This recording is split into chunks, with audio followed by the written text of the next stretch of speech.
Hello everybody, this is Brian for Breaking Down Security. This week, you're going to hear part 2 of our discussion with Nicole Schwartz, Circuit Swan on Twitter. We're going to talk, last week was all about the Diana Initiative and the events that are going on and how to promote diversity and inclusivity in your conference. This week, we're going to be discussing a couple of different things. Most people you talk to on Twitter have made comment about the talent shortage, whether real or implied, in the media about, there's a lack of quality people to fill jobs. I believe it's a more pragmatic approach that companies don't know how to hire. And so we talked with Nicole this week because it started out as a segue because they do mock interview and resume reviews at Diana Initiative. Incidentally, BreakSec Slack also does resume reviews, and we can do mock interviews as well if you're interested in doing that and you can't get to a conference. So we started out by asking the questions about, mock interviews and such this week, talking about job descriptions and words that are in job descriptions that are non-starters for a lot of people or make people feel like, well, they want a rock star, they want a thought leader, or they want a guru or somebody like that. And that causes them to think, well, I'm not a guru, InfoSec and many people in our industry have a imposter syndrome kind of thing. And those words tend to help exacerbate the problem. So this week we're going to talk about job descriptions, better ways of hiring people, modifying those job descriptions accordingly, and what you can do to help with that. Finally, the last bit we talk about is some of the work at Gitlabs from an agile or a DevOps point of view, what Gitlabs does to help shore up or secure the environment. It's not a sponsored podcast, but I was genuinely interested because we've done a lot of work this year talking to people about Kubernetes security and DevOps. And, we don't get a lot of discussions with the vendors because often they want a quid pro quo kind of thing. But since Nicole works for GitLab, I thought we would just pick her brain a little bit and ask her about what what GitLab does in terms of, helping to secure your DevOps line. So yeah, it's not a sponsored talk. If you're vehemently against listening to it, you can stop when we start talking about that. But it's fairly interesting. We don't, they're not the best, they're not the only game in town, but they were the game that was on the show at the time. If anybody else is interested in coming on and talking about how they can help improve security in the DevOps environments or the Agile environments, we look forward to your emails and comments. One other thing I want to mention also before we go, some housekeeping. Layer8 conference is they're looking for people for scholarships to attend layer8con. Layer8con is a social engineering and OSINT focused conference. They will be having their conference June 6th, 2020, which is a Saturday at the Rhode Island Convention Center. They are on Twitter at workshopcon, or you can go to www.workshopcon.com/events for the Layer8 conference, or you can go to layer8conference.com. One of the organizers, Patrick, wants people to send an email to sponsors at layer8conference.com. Again, with a number, not EIGHT. If you're interested in sponsoring, the sponsorships they're going to hand out or award will be to underserved or underrepresented or minority groups.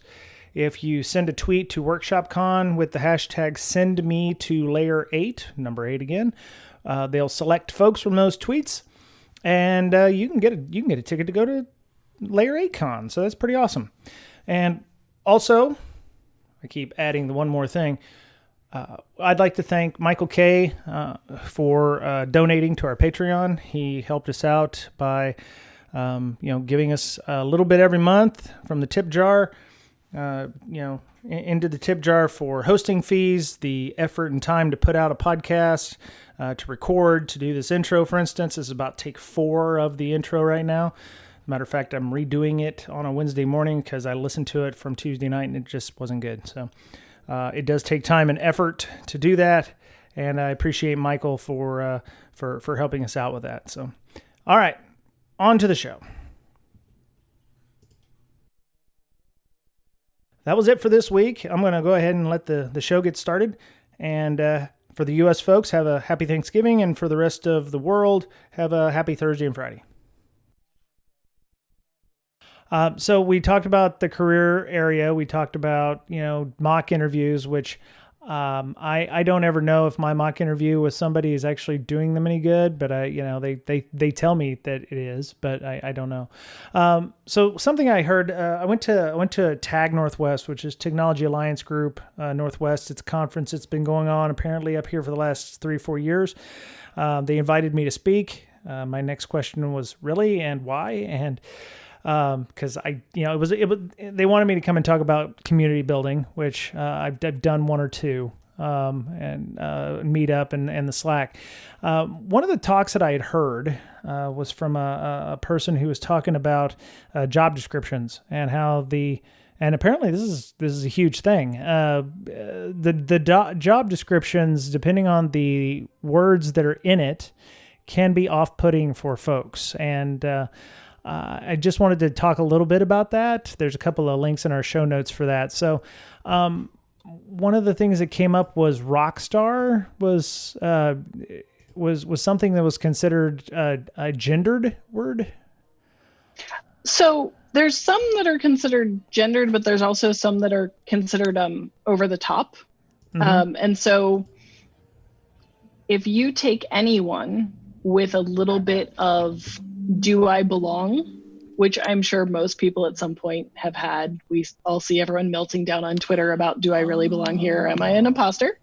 Okay. So if you take that and you say, we need the best, we need the rock star, we need the superstar, you are automatically taking all those people who have self-doubt, mm-hmm. and they're going to talk themselves out of applying, and you are losing the opportunity to interview those people, and they might be amazing and just have a little bit of problems believing that they're amazing. You also tend to get the people who sometimes think that they are amazing and they might not actually be amazing. Yep, that's exactly the kind of person that's gonna attract.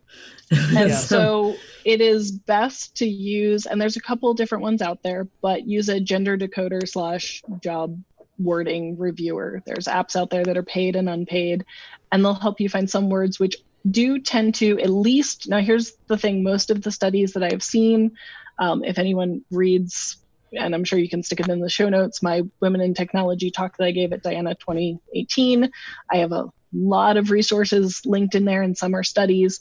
So in North America / some of Europe, there are certain terms that just convey gender because of the way that they've been used over time.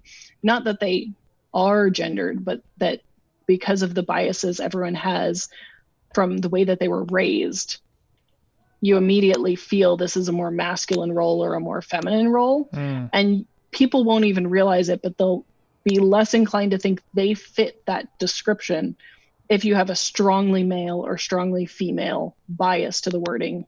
Mm-hmm. If you can try and keep it in the middle and have some male and some female, or keep it as neutral as possible, you will have a better pool of applicants applying. You also want to go ahead and make sure that when you say something's a requirement, it is actually a requirement. If you have some things that are bonuses, list them as nice to have or bonuses. And so you will get a better pool of applicants in general if you can follow those guidelines, and that does tend to lead to a more diverse pool of applicants as well, because for everyone who has imposter syndrome, people of color and women do tend to have it more, and so you're automatically getting less of them who are applying for your positions. Okay. Yeah, the speaker that I heard, she'd said that some people will look at a job description and see 10 items. Historically, and what they've seen is, guys will look at it and say, well, I fit 4 of these, I'm just going to shotgun it over, where somebody else might say, well, I fit 8 of these, but I don't fit the other 2, so I'm not going to apply. which in some cases they may be the better option for it, but because like you said with imposter syndrome, or they're taking the description so literal that they there's no room for error here.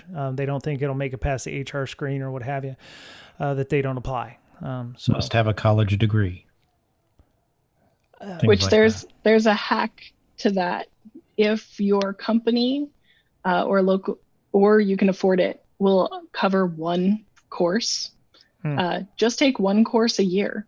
Because if you can say, I'm working on, it doesn't matter if it's going to take you 20 years to finish. If you can say, I'm working on my bachelor's, you'll actually get past a lot of the automated screening. You will have to answer to the in-people screenings, but a lot of them are going to be more flexible than the automated systems. So if you're currently in a position where either you can afford to, or you have a job that will cover at least one, course per year, do that. Nice. It is an amazing hack. You may not be looking for a job right now, but you don't know when you're going to need to look for one. So I'm working on my master's. I just need to start taking a class. So just take one a year. And then this way you're not, I forget what they call it, but you haven't gone idle. Right. You're doing it while having a job. So obviously, there's a lot of things to worry about. Yeah. I think one of the gentlemen who was speaking at the conference, he was a doctor, and he's like, yeah, it took me 8 years to get my degree. And I'm like, oh, okay. Then I'm pretty good. Still got a few years before I can start on mine. But yeah, okay. Let me see. Including nice to haves. Let me see.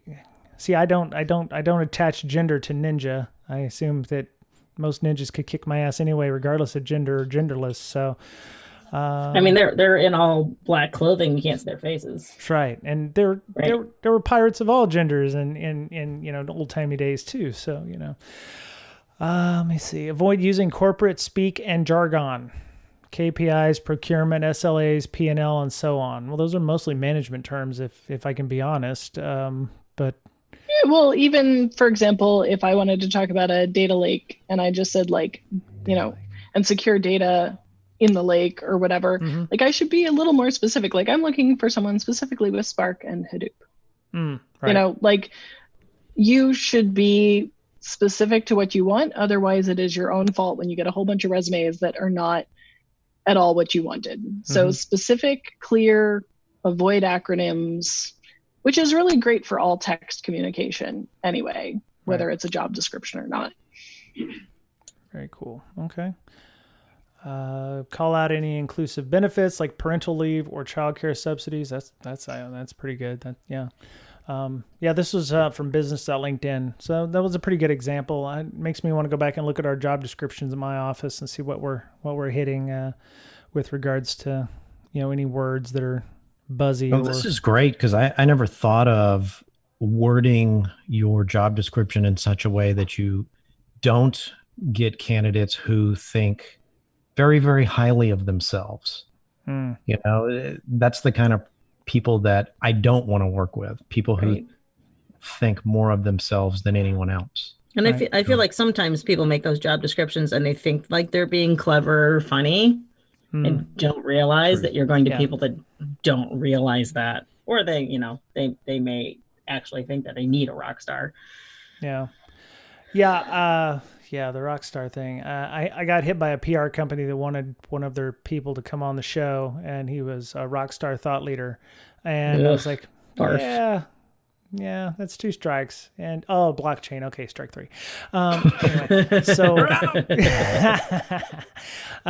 cool.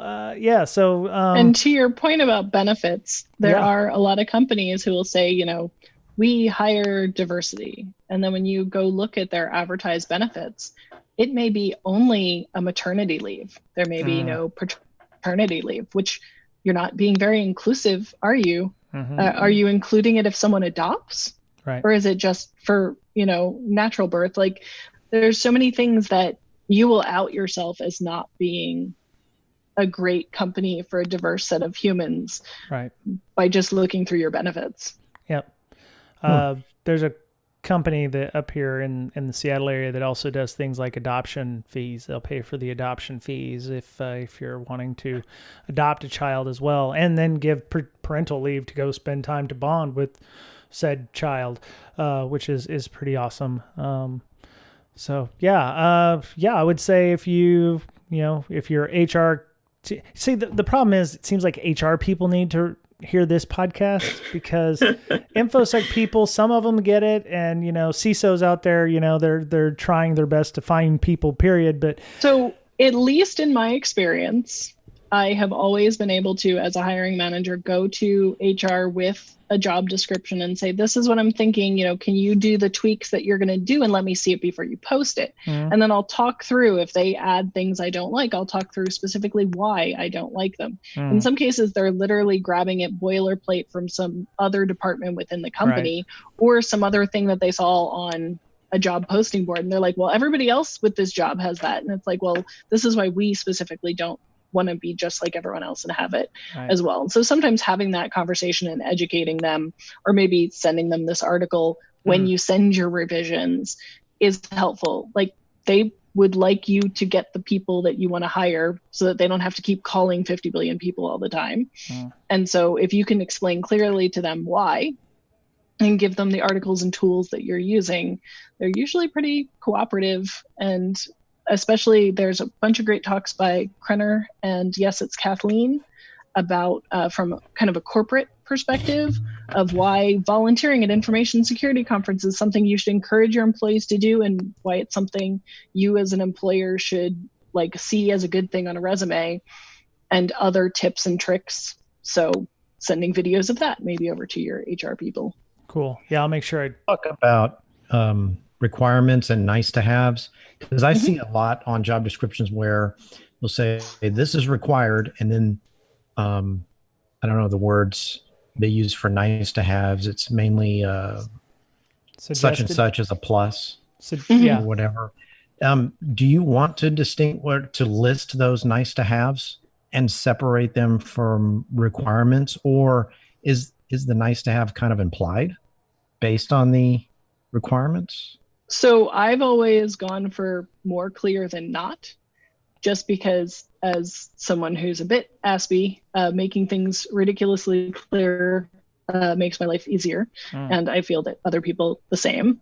And so if I can have a short list of 4 or 5 requirements and clearly say, these are the requirements, all of these are bonuses, or, you know, will give you a strong preferential treatment. And then this way people will know. The other way you can do it sometimes is if it's an either or situation. So you could say, I would either like a bachelor's or 5 years in the industry. I would either like knowledge of this particular coding language or this one, because it's close enough and we could train you. So if it's, instead of a nice to have, it's an alternative choice, you could also just put it in the same line item. I think the only other thing I'd like to see on all job descriptions is salary range. So I'm just going to plug GitLab right here. Okay. You can go to GitLab. Our employee handbook is completely public, and all of our salary ranges are completely public. You can type in what job you're planning to apply for, where you live, and we will tell you exactly the range in which you will make. Nice.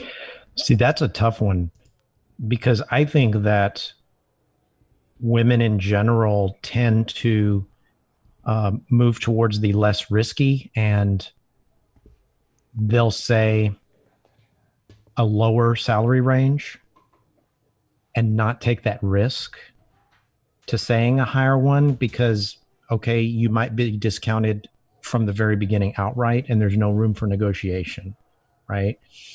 What's your advice in that scenario? I wish I could remember who posted this thread, but the answer is don't ever give a number. Or if you're forced to give a number, lie. Cindy Gallup, actually. So that she has a bot, I think, on Facebook that helps you prepare for negotiating a salary, and it's meant for women. And basically her advice is look up the salary range for your position and your experience level, and then figure out the highest number you can say without laughing, and say it enough times until you stop laughing, and use that as your opening number if you have to have a number. But in as many cases as possible, say, I'm not comfortable discussing that right now. Or, you know, I really would like to find out more about your benefits first. It's, as a person who has done hiring at multiple companies, it is not a turnoff. I found that chat bot link. I posted it in the show notes. So Now, if when we get to the point that I'm giving you an offer and I now say, I'm, looking for this position, we'll say it's a band this or a tier this, and you'll make between 50 and 85. You then need to tell me that is below what I can make. And you need to be honest. If you know that you have to make 150 a year because you have kids and a mortgage and whatever else in the area that you're living, you need to say, like, I would love to have that job, but I honestly can't accept something that low, as great as your perks are. And so they should be coming at you with a range if they won't come at you with a specific number by kind of the middle to end of the process, just to make sure they're not wasting their time putting together a formal offer. And at that point, you may need to give a number, but that number can be a range. Now, don't give me an insanely large range, but give me a range that is reasonable for the position and your experience level, and that is within the bounds of what you'll accept. And what I want everyone to do is do a budget, figure out what you need to make, and then add 10% or 15%, because you really should have money in savings. So that number is now your minimum. Don't take lower than that and use that as the lowest part of your range, absolute lowest part of your range, if you are forced to give a range. But until the very end, just be like, I was kind of wondering what range you were thinking of, or, I've heard that the industry is, and make sure you start with your lowest number between X and Y. Is that going to align with what your company is willing to offer? Now, some recruiters and hiring managers use the tactic of, well, we have bonuses too. So you can, 10,000 is a good bonus number. So we need to bump your salary 10,000 lower, and you should accept that. Nope. I will tell you now, and I have done this. I have made that mistake. I will not make that mistake again. What is your minimum? That has to be your minimum. Don't include bonuses in the minimum. Now, if they meet your minimum and there's some bonuses and whatever, like, that's amazing. That's great. Maybe you didn't quite get, a bit more, which is what everyone always wants. But, your minimum is what you need plus 15%. And that needs to be the base salary. It can't include bonuses. It can't include commissions. It can't include any of stock options. Stock options, like, they count as zero. That's right. Yeah. Till the IPO or, until they vest, you have to be there long enough for it to matter. So, and it sounds terrible. And honestly, one of my friends I gave this advice to, a offer was pulled from her, and she was kind of really upset about it, and she was agonizing over it. And then later we found out more about the company. It really was not somewhere she wanted to be, and she was kind of relieved. And so if a company is not willing to even work with you on a range and a minimum, is that really somewhere you want to be? Are they actually trying to make sure that you can cover your costs of living and be worried about doing your job instead of being worried about paying your bills? Yeah, I had the same situation where I knew somebody that was working there already. And they're like, well, don't take less than this. Like, all right, well, that's way more than I would have asked for. So I'll make sure to ask for that. And they wanted to lowball me by like 30%. I'm like, no, I think I'm going to have to back out. Wow. And this is a fact. 3 companies that I've worked for, I get in there, and a lot of the my coworkers say, oh, well, last year we got such and such bonus. And all 3 times we get far less than what they got before. Right. So whenever they say, oh, we're going to get a $10,000 bonus, it could be more. You're lucky to get 5,000. That's been my experience. Sometimes it is more. But if the company is growing and it has more and more employees and there's only X amount of bonus pool and the company is growing, that money, it may be more money that coming year, but it may be divided by more people. Right. So we've been talking about job descriptions, and I just wanted to see what GitLab is, if they practice and what they preach. So there's a job I was looking at, not because I was interested in it at all. Sorry, boss. Senior Director of Security and Department of Engineering. They have responsibilities, sample initiatives, must have skills and experience. So you must have 45 years of, no, I'm just kidding. They only have 10 years of prior experience. You must have 45 years of experience with Windows 10 and 10 years. 15 years of Splunk experience. That's right. 75 years Splunk experience. Great. Yes. Great. Yeah, 10 years of experience. I mean, honestly, that's not far off. There's truth under that witticism. Ouch. Ouch. Yeah. So just 10 years of experience with managing IS teams, which is fair. Excellent written and verbal skills. I write good, so you can put me in as a reference. Able to quickly hire top quality individuals. Okay. All right. Experience managing multi-level security organizations, collaborating with groups outside of engineering, sales, legal, people, ops, and finance. Excel in a remote-only multicultural distributed environment. I'm hearing a lot of early and nighttime calls there. So depending on your position, we are mostly as asynchronous as we can get. And so we are globally distributed. I have a developer who's in Australia. We mostly communicate by Slack. Whenever I get his message, I respond during my working hours and vice versa. Okay. So there are definitely companies where that is code.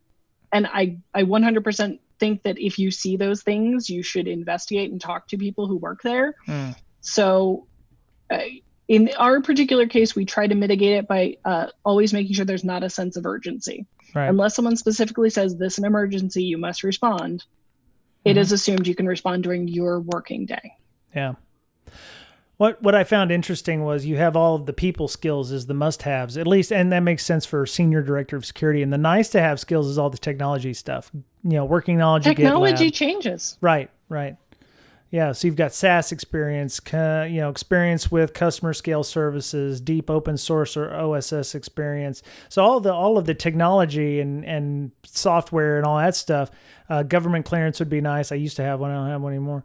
But yeah, all that technology stuff is a nice to have, and the people skills in this case for this job is what you're looking for. You're looking for somebody who can speak well and write well, can get along with others.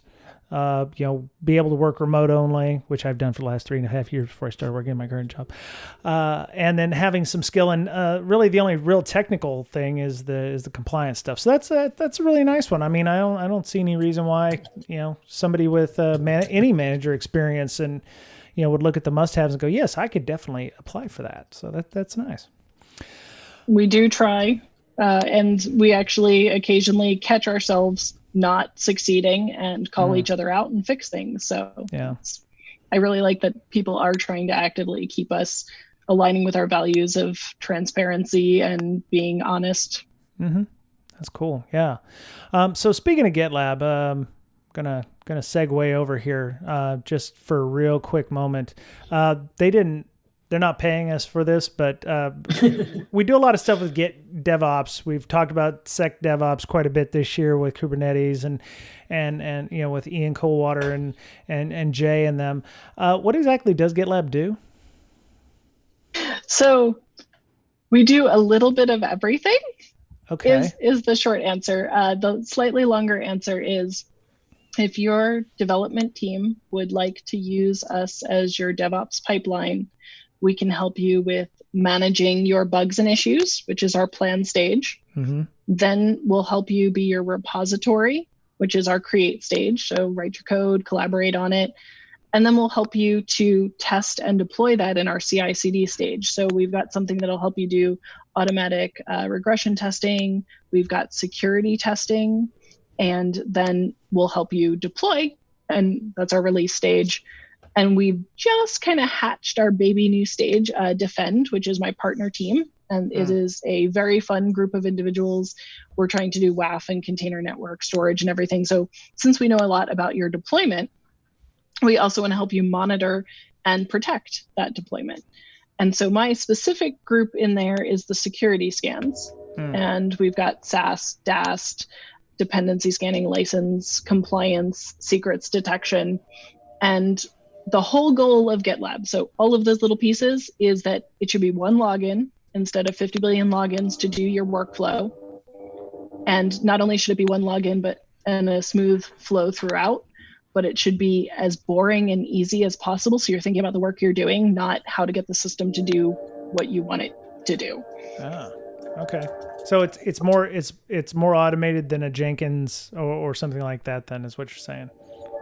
Well, you don't have to like take your Jenkins and shove it into somewhere and connect it and whatever. So you're still gonna have to like write your tests. But we've got a test suite that's equivalent to that. Okay. And secrets. And so it's all one login baked in. You don't have to integrate anything. I see. So the dependency stuff is great because we've had numerous discussions about Node.js vulnerabilities and dependency issues and dependency hell there. Secrets detection, I'm assuming that's to make sure that your developers don't accidentally upload their API keys or passwords? Yes, it's limited in scope right now, but our support team wrote a really awesomely crazy but slightly slow script that will crawl through everything you ever wrote and every merge request, whether or not it got merged in, to look for any potentially released key or token.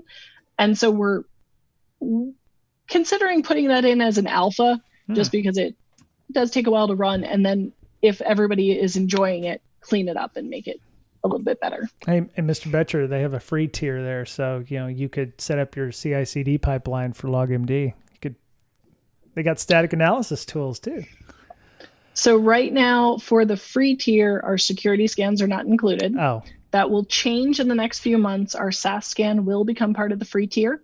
Mm-hmm. But as of right now, I don't know how many security tools you have integrated. It is not fun or a barrel of monkeys. So as of right now, while we were doing initial development, they're kind of in the paid tier, but we're working to drop down as many as possible into the free tier. But that's kind of once we get it kind of ironed out. And so SAST is going to be the first one coming down, and that's in progress right now. Well, and if you want to be an open source project, though, you can be free and get all the perks. That's awesome. He's the lead developer.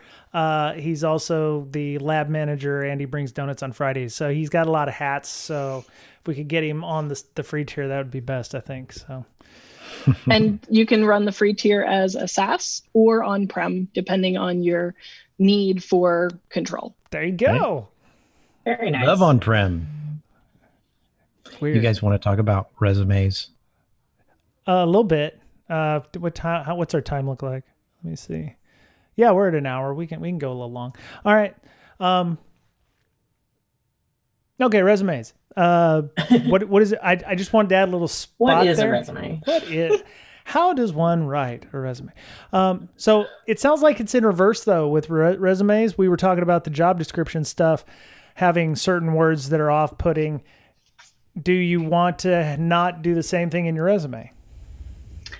So I will find my ShellCon talk and make it available, but I wouldn't say there's particular words that you should avoid in your resume per se, but you should mimic the language of the job you're applying for is definitely one of the hints. Okay. So the first thing is everyone should have a master CV that includes everything you ever did with all of the things that you did, no matter how relevant or irrelevant you think it is. And it should be a bajillion pages. Oh. And for each one of those bullet points, you should make sure to talk about what you did, why you did it, and what was the outcome. So for example, I did phone support for enterprise customers, and all my enterprise customers gave me an NPS score of 4.5 or whatever, and just have all of those details in the giant master resume. Mm-hmm. Then every time you're applying for a job, take a copy of that resume, the most recent master copy, and chop out everything that is not relevant to the job that you're applying for. So look at what they want and kind of read a little bit between the lines and be like, well, they're looking for network stuff, so I'll make sure all my network stuff's included in here. Chop out everything else. You don't need it. It's not relevant. They probably don't care. Then if they use a particular term, mimic the term back at them. This is especially important if you're applying for anything in the public sector. And so if they say we want someone who has extensive networking knowledge, say, I used my networking knowledge to build this network. So whatever their terms were, reflect their terms back, because you don't know whether that's an automated filter that they're actually using, or if it's just that's the term that they use and that's what they're going to recognize. They're not going to read your whole resume to start. They're going to scan it really fast. So by mimicking their own terminology, you're going to have more of a chance of them understanding what you're trying to convey. So once you've chopped your master resume down, mimic their terminology back at them, make sure it's a reasonable, like some people swear it can only be 1 page. There are some companies where that is a rule. Most of the places I've been at, if you've been in the industry long enough, like you could have 2 pages, maybe 3 if like you've got a ton of relevant experience, but I don't want to see the stuff that's not relevant. Just that's in your LinkedIn, and give me a link to your LinkedIn at the top if I want to dig in more.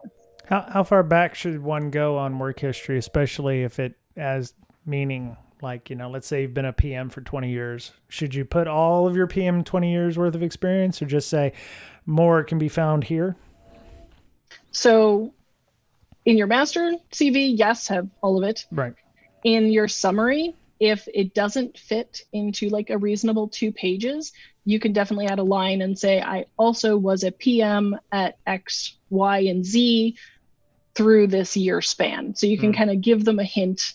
And then if you've got your LinkedIn at the top, they can go dig in for more. But I would definitely make sure you're at least calling it out in there that like, not only do I have all this experience, but I have a whole bunch more that I'm not even going to bother you with because it was just, so long ago. All right. Okay. All right. Yeah, I'm looking through your show. Are you giving this oh wait, ShellCon already happened, yeah? ShellCon happened and I did give it. Okay. And that link is publicly accessible. I gave a similar talk, I believe, at defcon over the lunch break.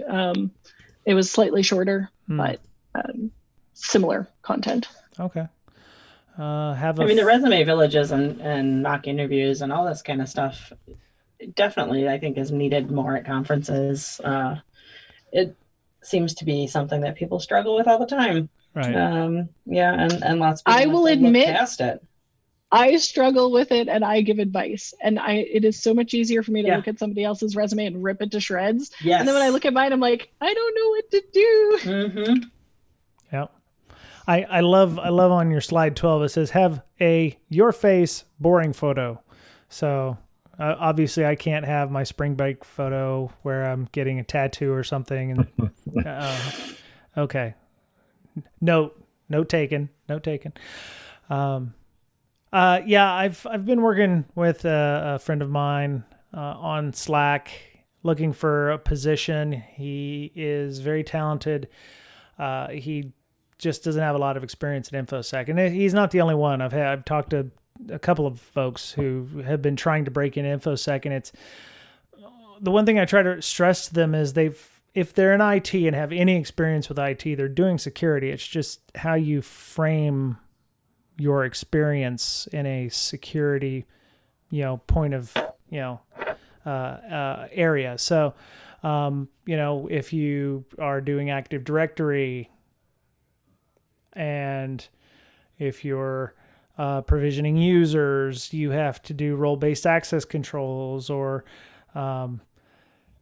if you're, defragging hard drives, or you're running patches, you're doing vulnerability management. So there's a lot of ways that you can, show that you're doing InfoSec related, items in an IT type environment. Ms. Berlin, I know you've, sorry, Mr. Betch, you had a point? Well,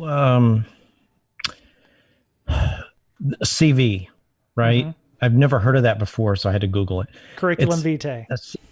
Yeah, it's Fern. So it's basically a career management document. Right. What you want to do is not have a resume that's 10 pages long. It's okay to have a career management document that's 10 pages long, but then when you build a resume, like Nicole said, tailor-made for this job you want, you pick pieces out of your career management document to build that resume. So you don't have to start all over or add to it from scratch or whatnot. Right. You're basically copying and pasting onto a resume, and then you send it out to that job. And your resume may be completely different based on whatever job you're applying to. Let's say you apply to 3 jobs at the same time. You pick and choose what you want out of your career management document, and it doesn't take as long. And you didn't forget, I did some of that they're requiring 3 jobs ago, but it's not on my current resume because I had too much stuff and I had to get rid of it. And then it's gone forever. So you keep that career management document up to date. It doesn't matter how long it gets. Yep. So Nicole, you're muted, by the way. We lost her for a second, but she's back on. It's okay. They're the power of cell phones. I love it. Your audio sounds great. Sounds awesome.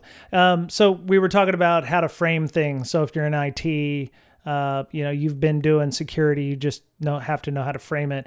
Mr. Betcher, one of the things you just brought up about, I actually didn't know about the whole master CV thing. I had always assumed that people were crazy when they were telling me I needed to create a custom resume for each job. And I'm like, how do I do that? That would take me forever to write up a new resume for every job that I have. But having like your kitchen sink resume that you can just pick and choose from makes complete sense for me. So when I start looking for another job in a long time, then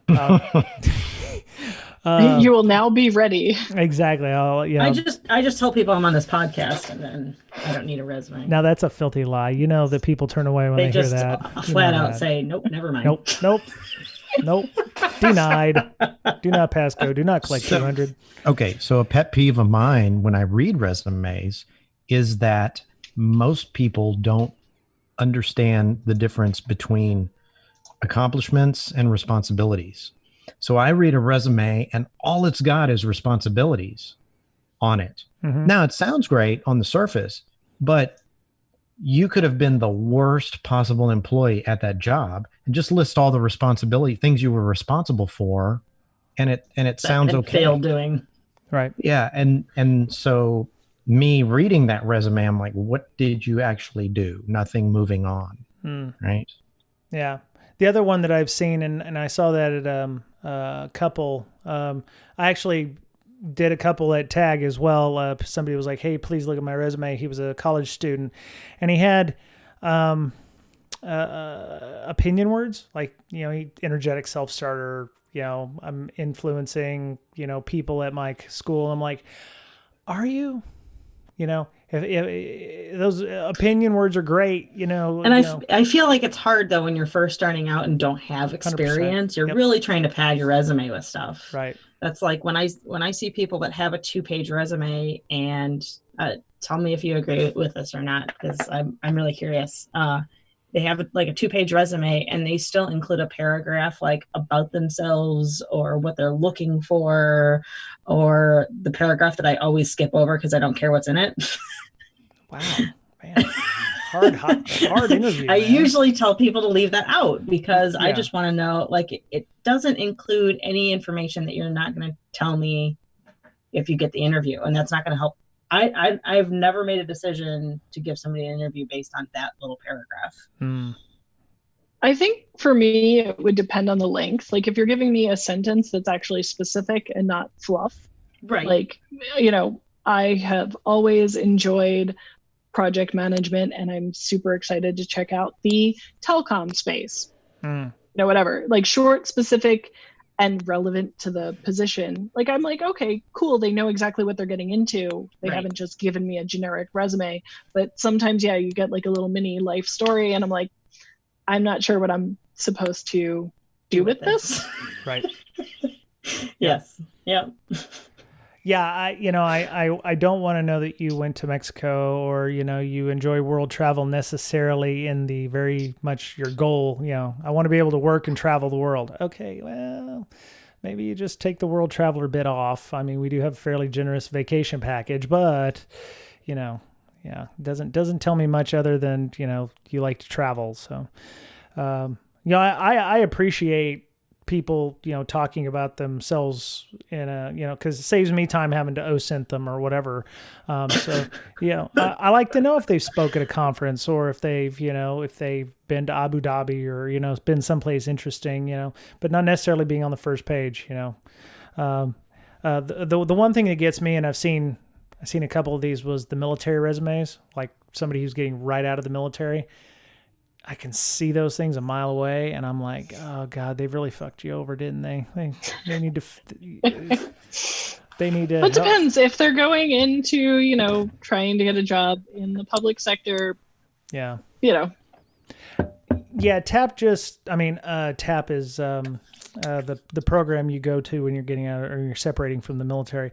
At least it was for the Navy. I don't know if the Army or Air Force, Marines, or whatever your branch of the military or country has. But they didn't, in my opinion, when they taught it to me, they didn't teach me very much on how to write a proper resume. And it was hard. I know it's hard to translate that to a decent, public sector side. Actually, matter of fact, I think I got into a discussion with somebody on Twitter within the last couple of weeks who was trying to find job descriptions for military jobs because, veterans out there have enough problems as it is. So helping to find these job descriptions for certain jobs in the MOSs or ratings in the Navy might help us to start generating public sector versions of those positions, which might actually go and help somebody. So I thought about reaching out to some recruiters that were at our high school here for Veterans Day to see about that. But yeah, the job help and job placement and resume reviews are all very important, regardless of the industry you're in, not just InfoSec. But for some of those folks, they've already got a strike against them because their jobs don't translate well to the public sector. So a lot of great information. Manager Tools has good podcasts on resumes. Yep. Just search for your resume stinks. Yep. And I think that was on they had something similar in Career Tools as well. I was listening to that one as well. It's the same podcast, same company, but a couple of different people. So Career Tools is a good. You guys also collect bad resumes, or is that just me? We have a couple at our office that we've got that I don't even want to talk about them because I think they made it. Oh yeah, they're very famous on the internet. So yeah. And they were completely legit. Somebody wanted to work there, and so those folks get weeded out fairly quickly, I would hope. So, or they hopefully get told what they need to work on. So,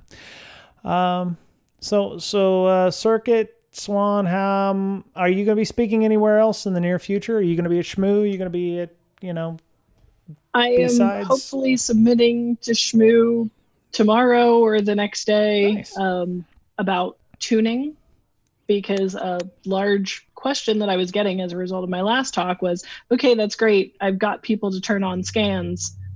And now we have many findings. What do I do? Yeah. Yeah. The false positive will kill you. So yeah. Or I guess the lack of, the lack of proper negatives too. So, yeah, no, that's awesome. Yeah, I'm hoping you get accepted for that. And are you going to be at any B-sides or anything before SHMU, or are you done speaking for the year? So I am done for the year. Yay. SHMU will be the next event, and then following that, I'm doing a Doctor Who conference. So nice. Let me ask you something. You're a PM. You're a PM project manager or product manager? I am product manager. Oh, I'm sorry. Okay. Good night. No, I'm just kidding. Product managers have their place too. Hopefully. Yeah. No, I was just wondering if there's, do you have conferences other than InfoSec that you go to that, somebody in management might want to go to that you know of, or? I know that there are actually a lot of, product and project meetups and mini conferences that happen. I tend to go and spend all of my other vacation days on Dragon Con, Gen Con and stuff. None wrong with that. So I get the notes from the people who attend in the product and project manager Slacks that I'm in. It's kind of like not going to a hacker conference. You can still watch the YouTube videos and get the notes later. And you're like, okay, I saved my vacation days and I still learned from it. Project management Slack? Of course there is. Of course. There's a Slack for everything. Okay. Yeah. I might want to join that one. I'm working on my contact hours for my PMP, so I need to pick some brains somewhere. Okay. Well, if people wanted to get a hold of you, and congratulations on your nuptials to Mr. Render Man. I met him a couple times at Derby. He's an awesome dude. He's a sharp dresser. I tell you what, I am responsible for the purple suit, so you can either love me or hate me for that. No. Oh, we're not worthy. Oh, that was awesome. Where'd you find that? So it actually was custom made by itailor.com, and we measured him. I apparently measured him slightly wrong, but we all make mistakes, and ordered it. I got him 2 suits because we believe that power suits in our house mean supervillains. So he has a Loki suit from, the all black New York City scene. Yeah. And he has, of course, the Joker. Yep. Yeah, I love the Joker suit. Yeah. That's awesome. So, y'all are going to be doing an open wedding invite? Yes. In fact, it's CircuitSwan and RenderMan.com or RenderMan and CircuitSwan.com, depending on your preference. It's August 1st. So if you're going to Black Hat, you should already be in town, and it's at the end of the day. So you should be able to run over it after the trainings. And anyone who would like to attend can, because as Render likes to say, all hackers are family we just haven't met yet. So y'all are invited. Very cool. So do you have like a running bet or stats on whose website gets more hits? I am not recording that, and now I sort of regret that decision. That's because I'm competitive with everything, so that's just something I would just want to do. Well, she always gets top billing. Well, we actually have 10 different URLs for the website. Yes. So. Oh my goodness. Oh my goodness. Are you registered anywhere? I like domain names. Understood. No, we're selling tickets to the wedding, and we think that's plenty. Right on. So you're helping us pay for security guards and a $2 million insurance policy. That's a hell of a party. They apparently think we're going to do some damage. Oh my. Okay. They know us. That's fair. Yeah. Hackers be hacking, so. All right. So, you're at Circuit Swan on Twitter. And if, anybody is, interested in, discussing, Diana Initiative or defcon or anything else with you, you're available for discussion. Yep, and DMs are open. If they're super weird, I may not answer them. Maximum blockage. Just putting that out there. Yeah, be civil and you won't get blocked. Cool. All right, so Ms. Berlin, you were at Secure West Virginia with Mr. Gardner, and you had a great talk, and we are going to be doing that training online with BreakSec. I just don't know when you're going to be available to do that, but we will definitely sell tickets, and we won't record it. That way we can give it multiple times. Yeah. And why not do it online with us as opposed to paying $4,000 and doing it at Black Hat when we're inevitably selected? Are you just trying to shoot yourself in the foot here or something? That's fine. Okay. I just feel like everybody that goes to Black Hat doesn't listen. Oh, I see. Oh God, that hurts me. That hurts me so bad. No, never mind. That's fine. No, I get it. No, it's okay. We are not Black Hat material. I know. Some of my worst, Some of our worst feedback was it makes me want to go play in traffic. Yeah. Really? Uh-huh. Yeah. That's what we're aiming for. All back. Yeah. That's what we're aiming for. That was before you joined the show, though, Miss Berlin. I was going to say that's right when I joined. Yeah. I still can't post on our NetSec because they won't allow me to. But anyway, if you want to stop traffic, you can just get a 6'6" inflatable unicorn from Target and wander through DerbyCon, and you will stop traffic. Then people can play safely. That's right. I do remember seeing Mr. Render walking down the street out front of the Hilton or the Hyatt with that next to the Trevor memorial. So that was pretty funny. I love that. Oh man. Anyway, Ms. Berlin, how would people find out about Hackers Health and more about yourself on the social medias? So Twitter, definitely, at InfoSister or at Hackers Health. Cool. Okay. Mr. Betcher, you're doing the LogMD stuff. So, how's that coming along? Pretty good. I was just thinking about the other day, that we added this a long time ago, but have you ever had to look up a bunch of crap in VirusTotal? Like maybe 100, 200, 300 binaries just to see, if there's anything malicious in there. Well, with LogMD Pro, it kind of does that automatically for you. And if you have a private key, it runs them through really quick. But if you don't have a private key, VirusTotal has a limit on how much you can look up. It's 4 per minute. So if you don't have a private key, then LogMD actually times it perfectly. So you can, if you have 1,000 things to look up, you can just set it to run overnight, come back the next day. It'll be all done for you. So every 15 seconds or so. Info. Cool. So every 15 seconds or so, it'll run a lookup. It'll do another query. Yeah. Nice. Okay. So if people were interested in LogMD, how would they get a hold of you or discuss with that? Yeah, just go to the website log-md.com, or my Twitter is @Betcherpound, BOETTCHERPWNED. Right on. And my DMs are open too, by the way. Oh, very nice. Swanky. All right. So you can follow me on Twitter. I'm Brian Brake, BRYAN, BRAKE. The official BrakeSec podcast is at BrakeSec, BRAKESEC. I had to explain to a couple people at Tag Northwest why I spelled it wrong. Again, it's only been 6 years. It's only been 6 years. Actually, the biggest thing about Tag Northwest for me was all the people who aren't on Twitter. Because 1, they don't like the drama, and 2, they don't do social media. They just don't do social media, or they're college age, so they're the Vine group or whatever. So I've gotten ahead of them. I joined TikTok. I'm on TikTok. Did you? Yeah, my daughter says it's now dead because I'm on TikTok. But yeah, so I try to stay hip. I'm with it. I try to stay up on all the hip trends.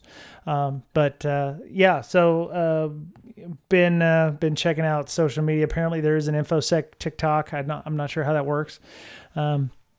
But yeah, we do Slack because most companies do Slack, so it's easier to create a workspace, add a new workspace on Slack than it is to download a Discord or Diaspora or whatever, and use that. So we have over 2,000 accounts, probably about 450 active users, and very, very friendly to people who are trying to get into InfoSec, or we have channels for more technical discussion, red teaming and pen testing, reverse engineering, debugging, sim and logging. We have a regular discussion in there on your Splunks and your logarithms and your all your favorite sims, and threat hunting and threat intel has gotten a bump in popularity just recently too. So pretty much anything you could ever want to talk about GRC and privacy, they're all on there. So you can send us a tweet DM to our Twitter, BrakeSec, or you can email bds.podcast@gmail.com.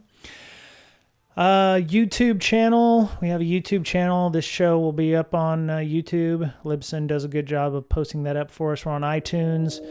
We get a lot of exposure by showing by reviews the people put up on the various platforms. So if you could take 15 seconds and say, hey, this doesn't completely suck, that would be great. We'd appreciate that.